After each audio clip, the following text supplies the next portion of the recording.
Welcome back to Food Allergy Friends. Today I'm talking to Julie and Tom from the Amy May Trust. Do you go into schools and colleges and things like that? It was very much part of our plan 18 months ago to start an educational programme in the early years and in junior schools, particularly junior schools. Certainly as a starting point. Senior schools, probably more of a challenge. You know, they've got more exams coming up and the PSHE courses are harder to get assigned to. But just in junior schools particularly, but then COVID hit. We had a good plan, about to roll out, and then COVID. Schools weren't as open as expected. Well, I didn't actually know, but they were open. I don't really want strangers coming in. But yeah, it's very much part of the plan. Because if you can start in an early community, so at an early age in the community, then they'll grow up understanding. And then within a decade, you're going to have a bunch of kids who are now teenagers in their early 20s that fully understand allergies. And they will then be the waiter, the chef, the passenger on the train, the barista, and they'll completely understand it. And it's not far away, it's a long 10 years, a decade, 15 years, a long time.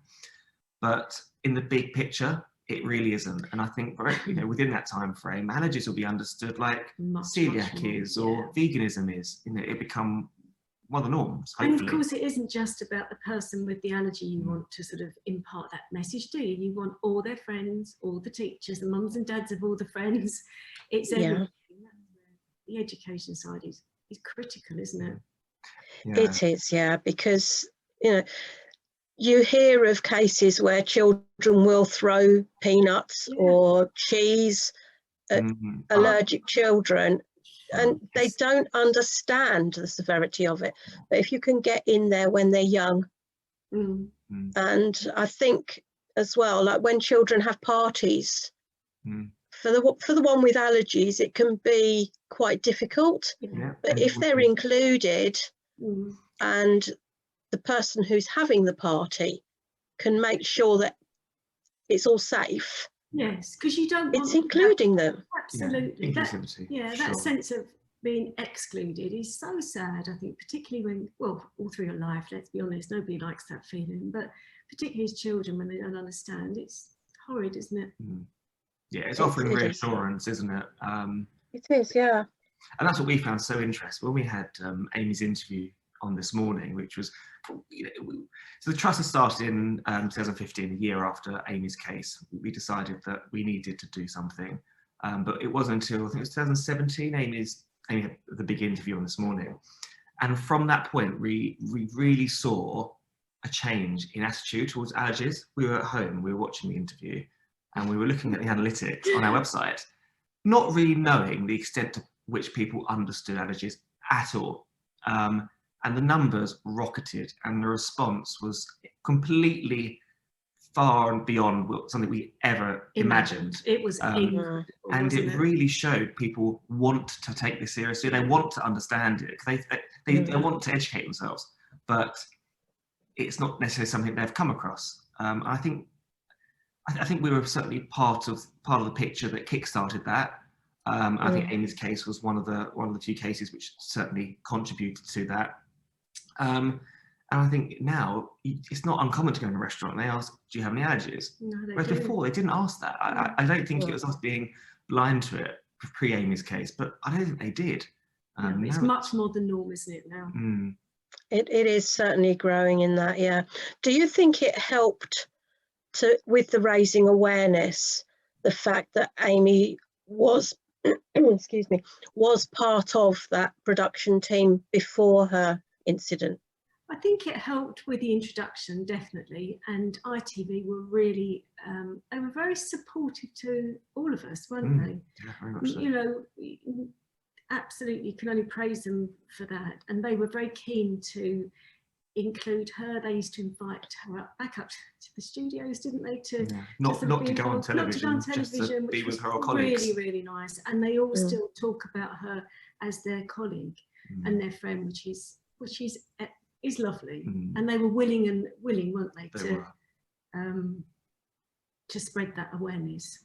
And Eamon Holmes and Ruth Langsford, who are now our patrons, they were close to Amy when she was at work, and that relationship has continued. And when they go on to the show, they are great with her. Yeah, they really are great. They really do, and she responds to them. So Amy can't see; she's lost her sight, and when she hears their voices, you can see on her face that she loves it. She's so excited. It must just take her back to those happy days at ITV, and they were very happy days. She loved that job. Yeah, she adored the job. But yes, in answer to your question, I think it did help. It helped with the introduction, definitely. Yeah. So how is Amy now? Well, she's okay. I mean, it's been a bit challenging throughout the pandemic because a lot of her therapists stopped for quite a lot of the time when nothing was open. So she couldn't go to physio, for example, or speech and language still hasn't returned properly because it's too sort of close contact.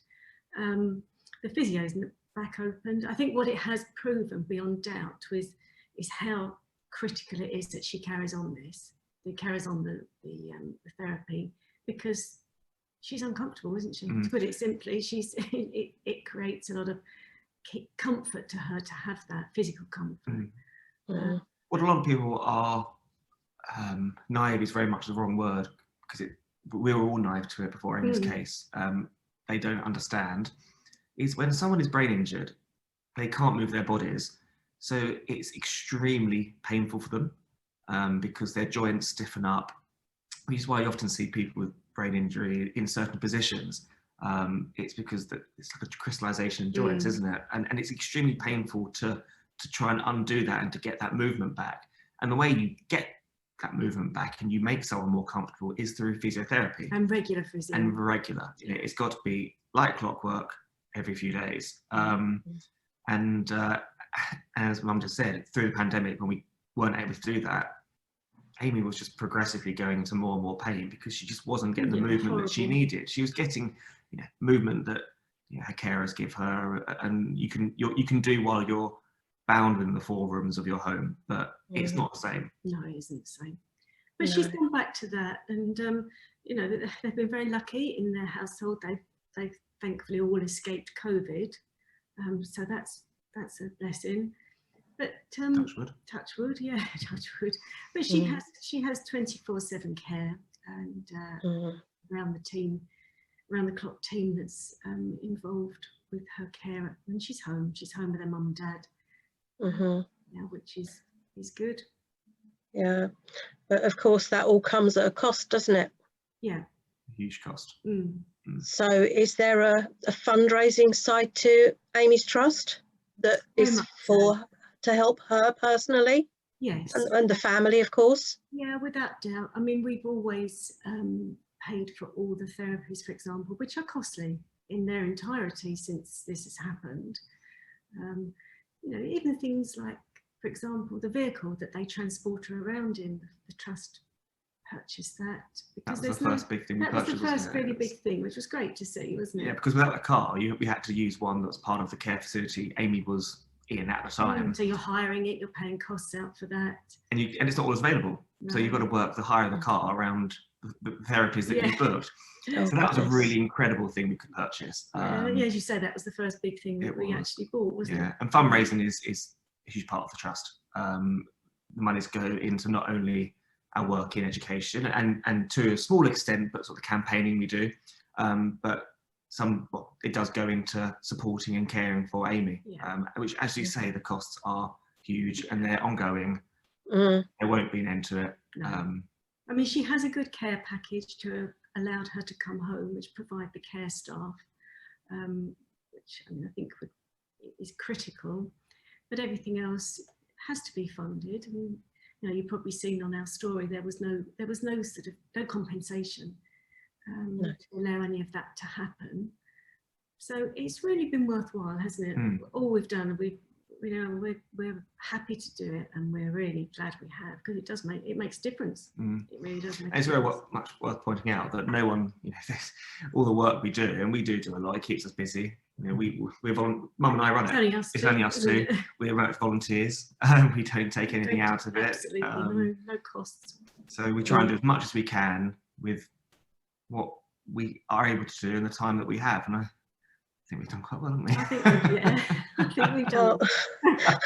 Well, I think you're doing an amazing job, because Thank it must be such a challenge, and knowing that that is going to continue for a long time, that Amy's going to need that support, and you all as a family need that support as well. Yeah. So, you know, as the trust has developed and evolved over the years, it's been rewarding actually to spread this message, hasn't it? You know, it started off, we was clearly all in shock as a family, and you know, you learn on the job, actually, really and truly you do. However, it's evolved since then, and it's good to think that other people are hearing this message and taking something from it and learning. It was quite quick when Amy's incident happened in April. Obviously, we were under the impression that she would, sounds trite now, almost, sounds bizarre to say, but we thought she would improve.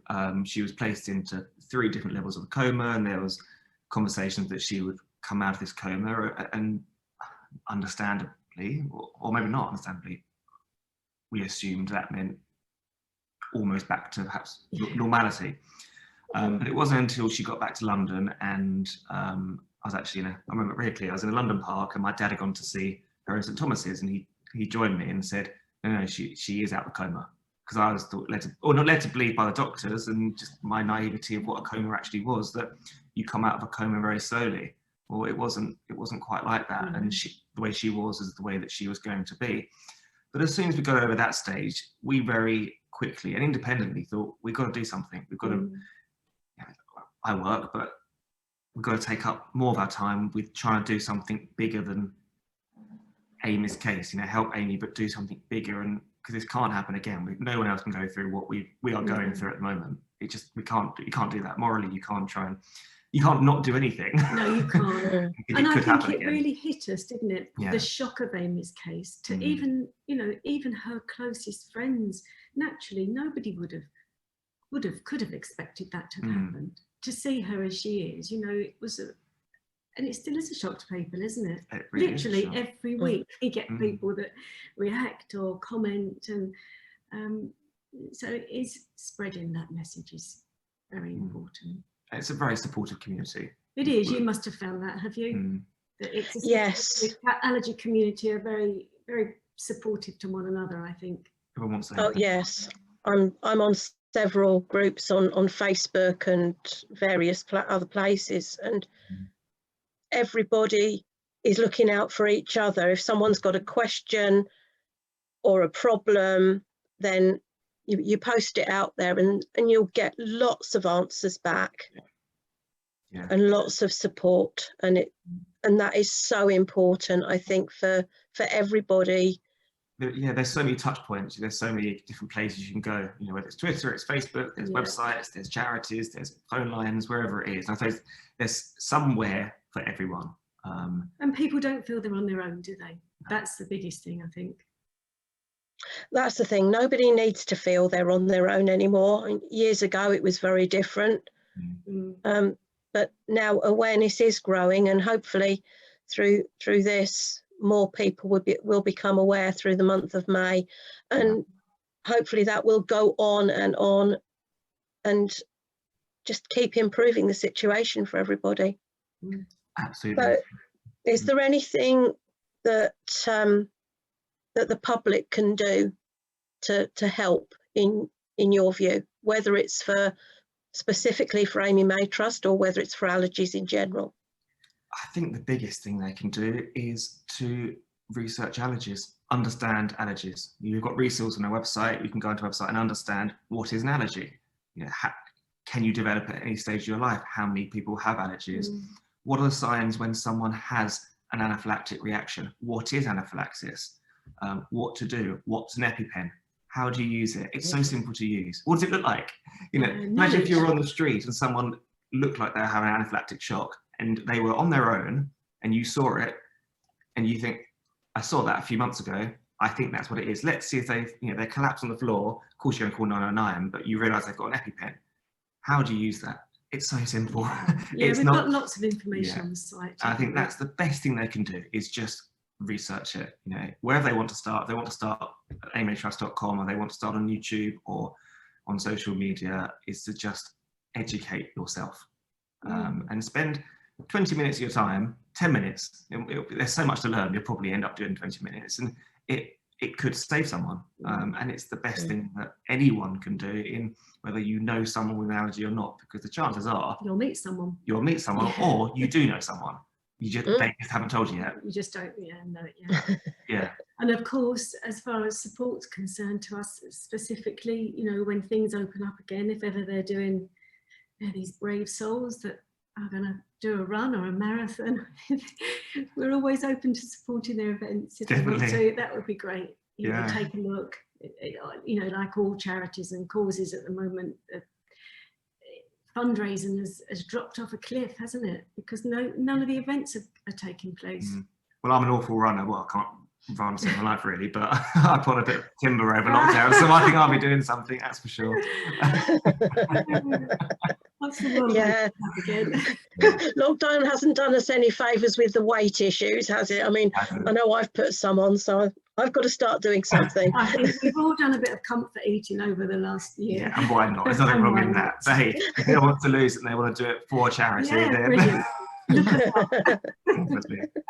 Oh, that's lovely. Okay, well that's great. So the website is amymaytrust.com. Yeah.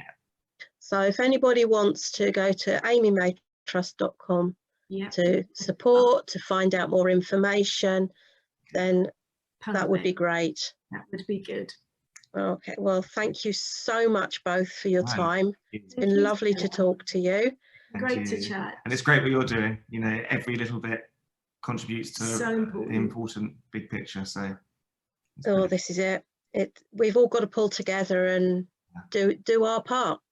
Yeah, absolutely. So, okay, well that's great. Lovely. Thank you so much. You're so welcome. I just wish you all the best and love to all the family. Thanks very much. Thank you. Bye. Thanks. Bye. Bye.